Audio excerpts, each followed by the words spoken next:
Le morning, les GG, tout sur les dessus de l'actu, les grandes gueules. Parler beaucoup, manger l'argent, voyager beaucoup seulement, mais travailler beaucoup, créer des choses, emploi des jeunes, non, non, non. Les dirigeants africains, les dirigeants sont comme ça. Les grandes gueules. Nous rejoignez du côté de Farana sur Bamboo FM, évidemment qui relaie cette émission. Si vous êtes à Kindia, Kaniazik nous relaye de ce côté. Merci à ceux qui nous écoutent du côté de la Guinée forestière à Yomu. Vous écoutez Espace sur 99.7. Il faut le dire à la une, à l'évidence, la conférence du président de la CENI n'aura pas suffi hier à achever donc d'agacer une bonne fourchette de la classe politique guinéenne, notamment d'opposition. Dans le sillage, le vice-président s'est fendu donc d'une déclaration pour le moins surprenante dans un document qu'il signe sur le commissaire donc issu des rangs de l'opposition, dénonce de la plus crue des manières le processus de révision donc des listes électorales clos pourtant hier lundi. Et qu'est-ce qui a motivé donc une telle sortie de ce commissaire? Quel dysfonctionnement majeur nécessiterait une reprise du processus de révision? Monsieur Banosso, commissaire donc à la CENI, signataire de la déclaration, vous allez l'entendre ce matin dans les grandes gueules sur Radio Espace Guinée. Visite des présidents Soglo et Godluck Jonathan donc revient encore là-dessus. Le président Alpha Condé s'est-il vraiment dit surpris? Cette question nous posons ce matin, plusieurs jours après donc la visite des émissaires de NDI et de la Fondation Kofi Annan. Le directeur du protocole de la présidence de la République apporte donc des précisions sur nos antennes ce matin. C'est bien sûr l'ambassadeur Mamadou Senkunkaba que nous allons appeler ce matin un peu plus tard dans cette émission. Les GG sur Radio Espace Guinée. Continuez à réagir évidemment. Le contact s'affiche juste en bas de l'écran avec plaisir. Voilà. Roby, on s'intéresse évidemment à ce cas de meurtre du côté de Lambani. J'ai eu ce matin Kadhafi au téléphone évidemment qui m'expliquait un petit peu ce qui s'est passé parce que il y a son neveu qu'ils ont assassiné dans la nuit du 15 au 16 novembre. La brigade même disait qu'ils ont essayé de te joindre ce matin pour donner plus d'explications. Ah oui, voilà. j'ai reçu parce qu'on n'arrivait pas appel. à comprendre en fait ce qui s'est passé. Absolument, j'ai reçu un appel, mais j'étais en circulation, je ne pouvais pas le prendre. Ouais. C'est vrai que ce cas de meurtre du côté de Lambani laisse beaucoup de questions sans réponse, sans réponse. Mais en fait, c'est pas le premier cas, on l'a toujours dénoncé. Oui, mais comment, enfin, Roby, ce que je comprends pas, peut-être que si on a toutes les informations, on peut donner à la famille. Le monsieur, aujourd'hui, c'est celui que j'ai entendu ce matin à l'antenne, il est juste abattu, c'est comme ça. C'est pas le premier cas, on a eu le... jusqu'au bout, parce que là, il y a une suspecte quand même qu'ils ont arrêté. Tu vois ce que je veux dire? Donc après, ils ont relâché la fille. La fille, quand le garçon l'a assassiné, la fille était avec le garçon. Son neveu Abdourahim qu'ils ont assassiné. Donc la famille ne comprend pas ce qui s'est passé exactement. De comprendre, le monsieur me dit non, ils n'ont donné aucune information dessus. Pendant ce temps, du côté de la brigade, on me dit que les enquêtes continuent, ils ont mené les enquêtes. Apparemment, c'est pas la fille qui était là quand l'assassinat s'est produit à 23h quand même.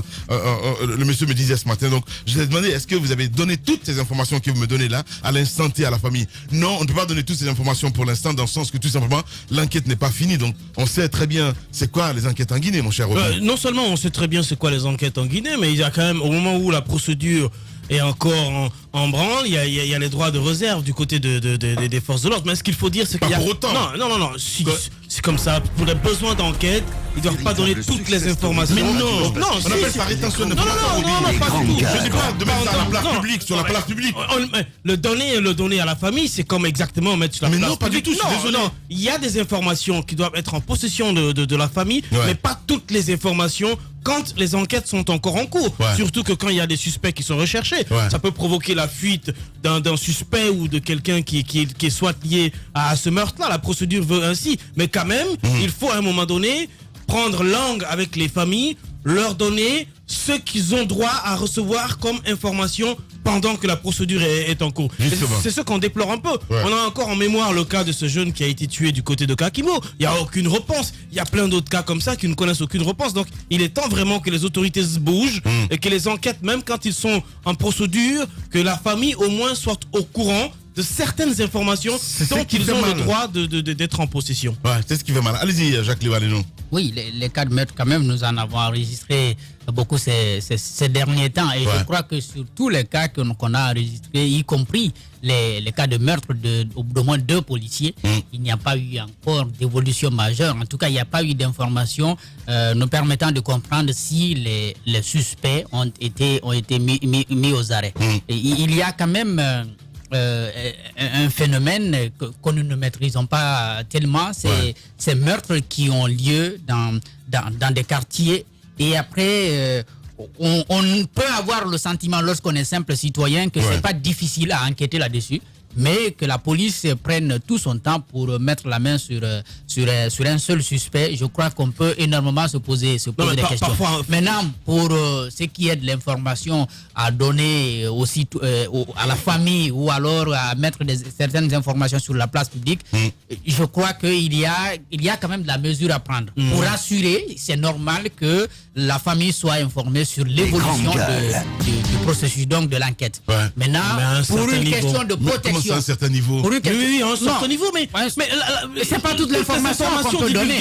Peuvent donner lieu à la fuite d'un suspect ou de quelqu'un qui soit lié à ce meurtre. Je dis pas qu'on puisse donner toute l'information, mais j'ai dit sur le processus de l'enquête, comment est-ce qu'on est en train de dérouler, à quel niveau on se trouve. Je pense qu'on peut donner ces informations-là pour rassurer la famille que quelque chose est en train de se passer et que le travail est en train d'être fait. Maintenant, bien entendu, je suis d'accord avec Roby qu'on ne peut pas donner tout, parce que si vous donnez tout, vous risquez d'épuiser les moyens que vous avez pour, n'est-ce pas, mettre la main sur d'éventuels suspects.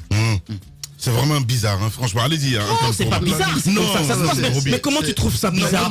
C'est comme ça que ça se passe. Il y a un meurtre. Non. Dans ton monde, c'est comme ça que ça se passe. C'est pas dans mon monde. Non. C'est pas dans mon monde. C'est comme ça que ça se passe. Peut-être que tu regardes pas trop les films policiers, mais moi si. Alors, c'est comme ça. C'est la vie réelle, mon cher Roby. C'est la vie réelle qui est parfois mis en cinéma. Pas vraiment. Ce que je voudrais dire, c'est que pendant que la procédure d'enquête est en cours, la règle voudrait que les informations les plus sensibles, les informations, ce qu'on appelle les pistes, ne doivent pas être données, ne doivent pas être divulguées sur.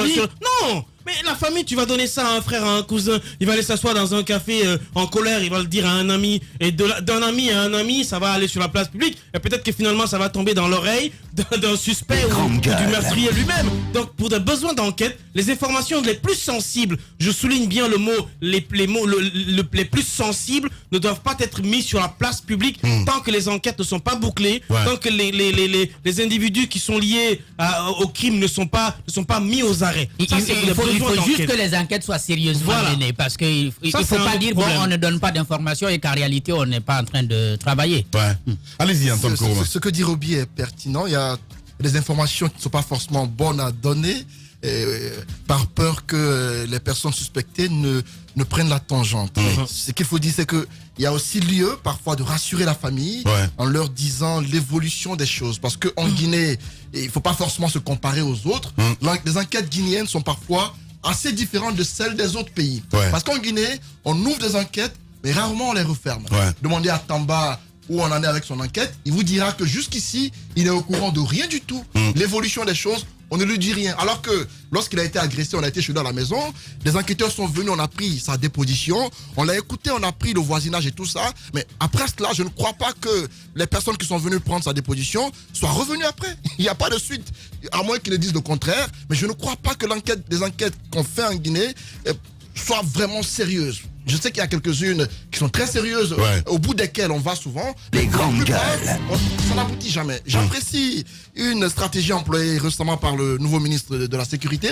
Le fait de mettre sur la place publique tout le temps les informations liées aux événements. Lorsqu'il y a manifestation, à la minute près, il communique sur l'évolution des choses et sur ce qui se passe. J'aimerais que pour les autres événements, qu'on en fasse autant. Lorsqu'il y a un meurtre qui est commis, que le ministère de la Sécurité fasse en sorte que les citoyens soient informés de l'évolution des choses, de qui est suspecté ou de qui est à l'origine de... les grandes gueules. Qu'on donne au moins des informations liées à l'assassinat d'un citoyen dans ce pays. Mais sauf que on le fait pour le cas des manifestations de rue, mais on ne le fait pas pour les cas de meurtre. Et j'estime qu'on doit le faire sur toute la chaîne pour que nous, citoyens, soyons informés à la minute de comment les choses évoluent par rapport aux enquêtes policières. Tamba, bonjour. Bonjour. Vous savez, si ce n'est pas fait, si c'est fait dans une approche professionnelle, je pense que c'est tout à fait normal que certaines informations ne s'échappent pas du processus. Parce que ce sont des informations parfois qui peuvent alerter celui que l'on est en train de rechercher.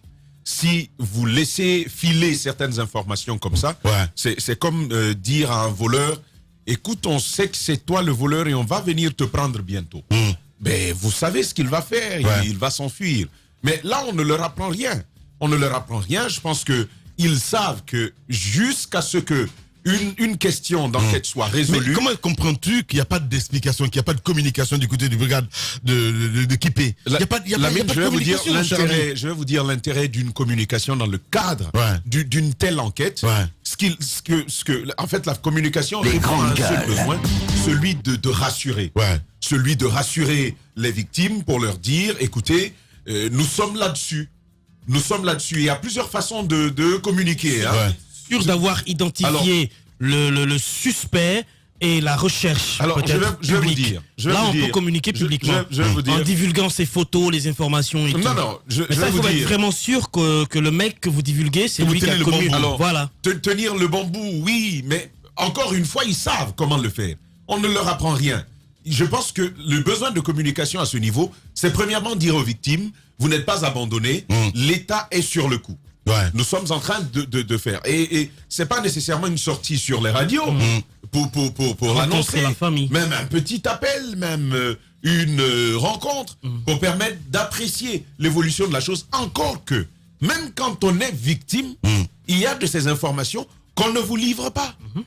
On ne vous livre pas jusqu'à ce que l'enquête elle soit résolue. Mais en fait, je vais vous dire, mon avis sur les enquêtes globalement prises en Guinée, Antoine parlait de mon cas, moi j'ai dit, mais je demande même pas de lumière.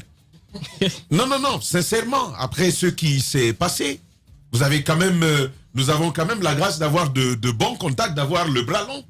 Quand ça arrive comme ça et que vous appelez, la première réaction à laquelle vous attendez, c'est de voir qu'il y a une réaction.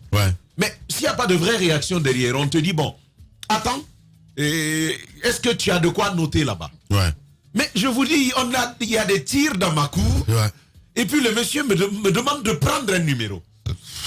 Comment tu fais pour noter ça? Comment tu fais même pour le retenir? J'ai été surpris parce que à la fin, j'ai retenu le numéro. Pendant qu'il y avait des tirs dans la cour, tu savais même pas si l'instant d'après, c'était la fin pour toi. Et donc, si on se permet une telle situation, mais c'est pas la lumière que moi j'attends. Ce que j'attends, c'est la protection. Si la protection n'a pas été capable d'appréhender le voleur pendant qu'il est sur ses entrefaites, comment me faire croire que le voleur qui a eu tout son temps pour fuir, pour réfléchir, se cacher, comment me faire croire que lui là, on va aller le prendre? Mais c'est une question de logique. Et parfois ils font exprès. Parfois ils se permettent certaines communications assez maladroites. Dans d'autres cas ils se taisent tout simplement. Mais dans un cas comme dans l'autre, la vérité c'est que il n'y a pas grand-chose à attendre des enquêtes policières dans notre pays. Je comprends très bien ton état d'esprit. Parce qu'il n'a pas été victime. Non, c'est assez compliqué. Moi, je ne peux pas rire. Franchement, en tout cas, le gars, il a frôlé la mort quand même. Oui, voilà. La communication à laquelle vous tenez, c'est... Peut-être que la brigade, on ne peut pas s'en prendre à la brigade de recherche qui est en train qui fait un travail de terrain. Mais au niveau de l'institution policière, on pouvait estimer, on pouvait attendre par exemple à ce qu'il y ait des communications fréquentes. Mais il y a eu quand même un changement qui étonne. Peut-être que ça arrange la police, mais finalement le citoyen n'a pas l'information qu'il souhaite avoir sur l'ensemble des cas d'insécurité qui sont enregistrés. Parce que autant quand même de casser, régulièrement, il recevait la presse pour échanger avec eux. Il le faisait autant avec les personnes qui étaient victimes. C'est le rhétorique, je suis désolé. Oui, mais c'était quand même des informations. C'était des informations qui étaient de nature à orienter l'opinion sur l'évolution des choses. C'était des longs textes, c'était toute une liturgie sur, je sais pas. Ouais, mais vous aviez des informations quand même. Bien placées.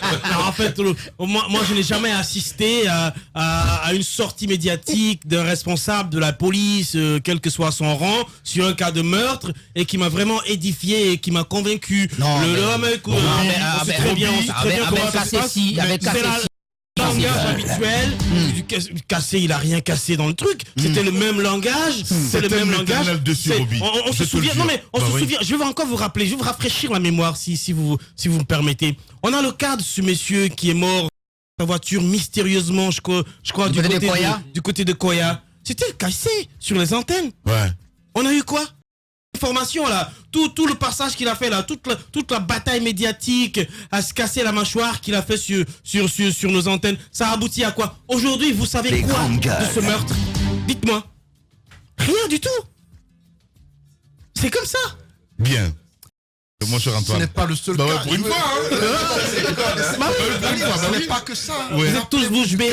Oui, mais attendez. Ce n'est pas le seul cas. Rappelez-vous du cas Aboulaïba. Aboulaïba a été tué en pleine circulation à Conakry.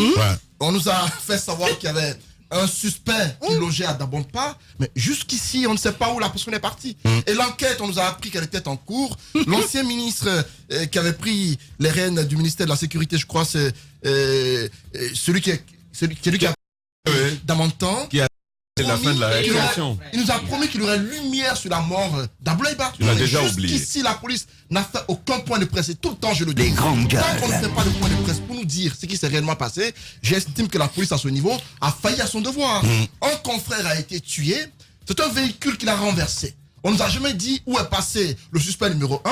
On nous a fait voir des photos sur la toile pour dire oui, c'est celui-là qui a percuté la voiture et qui a percuté notre confrère. Mais jusqu'ici, on ne sait pas ce qu'il y en est. Il n'y a pas de clarté dans la toutes les enquêtes, moi, ce que je sais, moi, c'est que depuis l'attaque du 19 juillet au domicile du président de la République, toutes les enquêtes sont encore en cours dans ce pays. À part cette enquête-là où on a vu des gens qui ont été condamnés, il y a eu un procès, toutes les enquêtes sont en cours. Il y a l'enquête balistique là sur le véhicule de Cellou Dalein Diallo. Ça aussi, c'est toujours en cours. Il y a tellement d'enquêtes qui sont en cours depuis des années dans ce pays que finalement, ça n'aboutit à rien. Alors moi, je désespère et je dis aux gens qu'il faut mieux vaut, comme disait Tamba, mieux vaut ne pas vous attendre à la lumière, mais plutôt chercher protection. Hein.